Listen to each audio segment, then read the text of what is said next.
ফতোয়া দারুল উলুমের মধ্যে অনলাইন ফতোয়ার মধ্যে আমি দেখলাম যে মসজিদ কমিটি কেমন হওয়ার ব্যাপারে একজন ফতোয়া চেয়েছেন।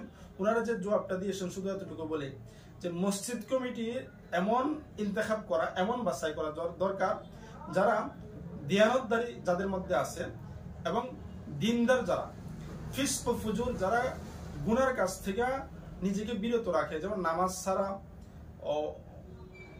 অপকর্মের সাথে জড়িত রাখা, দাড়ি মোড়ানো, এই সমস্ত কাজ থেকে যারা বাঁচেন তাদেরকে মসজিদ কমিটির মধ্যে রাখা। এটা ফতোয়া দারুল উলুমের মধ্যে আছে। ঠিক তদ্রুপ ফতোয়া আর একটা বিনোরি টাউন যে অনলাইন ফতোয়া আছে, ওনাদের ফতোয়ার মধ্যে আমি দেখলাম ওইখানে সেম আরেকজনে প্রশ্ন করেছিলেন। তো এখানে তারা ক্যাপশনটা যেটা দিয়েছেন, মসজিদ কমিটিকে মেম্বার কি আওসাফ, মসজিদ কমিটির যে মেম্বাররা থাকবেন তাদের সিফত কেমন হওয়া। এখানে ঠিক এমন কথাই বলেছেন যে মেম্বার, মসজিদ কমিটির যে সমস্ত মেম্বার থাকবেন তারা আমানতদারি হতে হবে, দিনদার হতে হবে এবং তারা যাতে মসজিদের সমস্ত কাজ বুঝে এগুলো হতে হবে।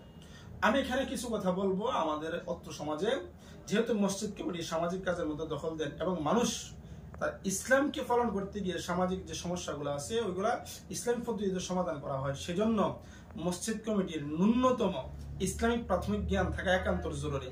আমরা আজকে এমন কমিটির লোকদেরকে ইন্তেখাব করি যারা না দিনের ব্যাপারে কোনো ধরনের নলেজ রাখেন, না যাদের কোনো ধরনের জ্ঞান আছে, উলামাদেরকে না মহাব্বত করেন, শুধু টাকার বাহাদুরি, টাকার বড়াই, হ্যাঁ, দাড়ি নেই, যার সমাজের মধ্যে দাপট, যে সমাজের মধ্যে সবচেয়ে বেশি জুলুম করে তাকে কমিটির মধ্যে রাখি আমরা।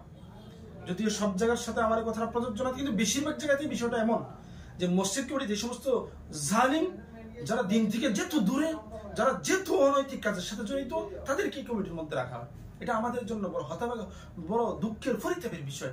এমনকি যারা দিনদার, ফরেজগার, মুত্তাকি, উলামায়ে কেরাম, তারা পর্যন্ত বানানোর সময় যাদেরকে বানানো হয় তারা পর্যন্ত ওই সমস্ত লোকদেরকে বানায় যারা দাপট আছে, হ্যাঁ, যার কথায়, যার এক ধমকে জুলুম পর্যন্ত কায়েম হয়, তাকেই বানানো হয়।